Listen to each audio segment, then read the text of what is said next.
السلام علیکم پیارے بچوں، امید ہے کہ آپ سب خیر و عافیت سے ہوں گے۔ ایک بار پھر سے آپ کا سواگت ہے میری اس یوٹیوب چینل پر۔ آج کا جو ہمارا موضوع ہے وہ ہے سوامی وویکانندا۔ یہ کلاس 6ٹھی جماعت کا ٹاپک ہے اور یہ ہمارے پیج نمبر 45 اور 46 پر ہے۔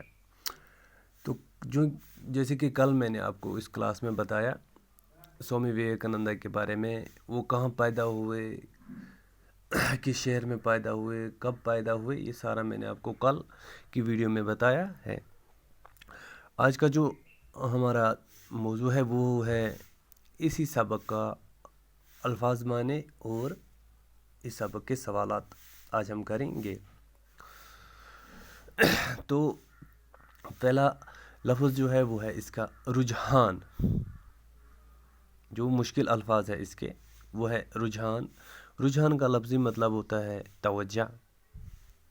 اس کے بعد خدا شناسی۔ خدا شناسی کا مطلب ہوتا ہے خدا کو پہچاننا۔ اس کے بعد ہے بیلوس۔ بیلوس کا مطلب ہوتا ہے خالص۔ اس کے بعد ہے جمناسٹک۔ جمناسٹک کا مطلب ہوتا ہے ورزش یا ورزشی کرتب۔ اس کے بعد ہے ڈاک بٹھانا۔ ڈاک بٹانا، ڈاک کا مطلب ہوتا ہے دھوم مچانا، راغب قائم کرنا، شہرت پانا۔ اس کے بعد ہے استوار ہونا۔ استوار ہونے کا مطلب ہوتا ہے مضبوط ہونا، پائیدار ہونا۔ اس کے بعد ہے دوچار ہونا۔ دوچار کا مطلب ہوتا ہے سامنا ہونا۔ اس کے بعد ہے شناسائی۔ شناسائی کا مطلب ہوتا ہے واقفیت، جان پہچان۔ اس کے بعد ہے روحانی گرو۔ روحانی گرو کا مطلب ہوتا ہے روحانی استاد، پیر و مرشد۔ اس کے بعد ہے طویل۔ طویل کا مطلب ہوتا ہے لمبا۔ اس کے بعد ہے ویدانت۔ ویدانت جو ہے یہ اصل میں ہندی لفظ ہے۔ اس کا مطلب جو ہوتا ہے وہ ہوتا ہے ہندوؤں کے فلسفے اور مذہبیات کا نظام۔ اس کے بعد ہے پاک باطن۔ پاک باطن کا مطلب ہوتا ہے پاک دل، پاک سیرت۔ اس کے بعد ہے انسان سازی۔ انسان سازی کا مطلب ہوتا ہے انسان بنانا، اچھی تربیت دینا، مہذب یعنی کہ تہذیب یافتہ بنانا۔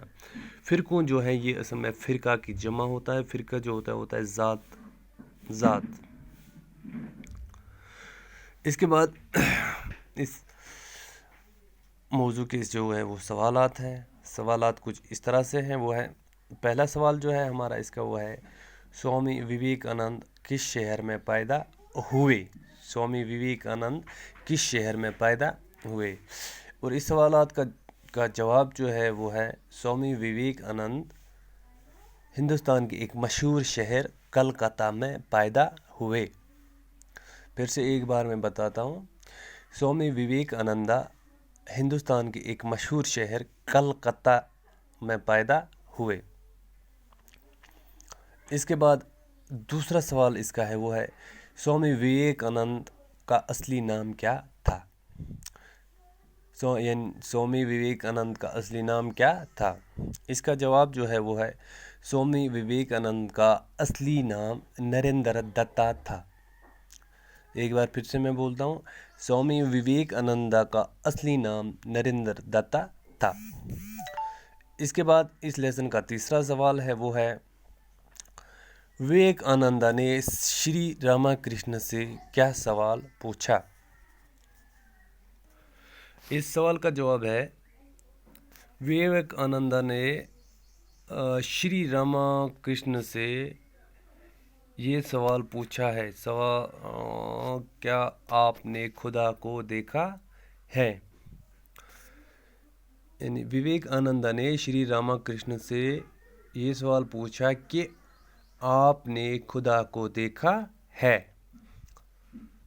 اس کے بعد سوال نمبر چوتھا ہے وہ ہے راما کرشن مشن کا بانی کس کو مانا جاتا ہے؟ راما کرشن مشن کا بانی کس کو مانا جاتا ہے؟ اس کا جواب یوں ہے، اس سوال کا جواب ہے سوامی وویکانندا جی کو راما کرشن مشن کا بانی مانا جاتا ہے۔ پھر سے ایک بار میں جواب بولوں گا، سوامی وویکانندا جی کو راما کرشن مشن کا بانی مانا جاتا ہے۔ اس کے بعد اس کا سوال نمبر 5 ہے، وہ ہے وویک آنندہ نے اپنی نظریات کی بنیاد کس فلسفے پر رکھی؟ وویک آنندہ نے اپنے نظریات کی بنیاد کس فلسفے پر رکھی؟ اس سوال کا جواب یوں ہے، سوامی وویک آنندہ جی نے اپنے نظریات کی بنیاد ویدانت فلسفے پر رکھی تھی۔ پھر سے ایک بار میں بولوں گا، سوامی وویک آنندہ جی نے اپنے نظریات کی بنیاد ویدانت فلسفے پر رکھی تھی۔ اس کے بعد پیج نمبر 48 پر اسی لیسن کی خالی جگہ جو ہے وہ ہے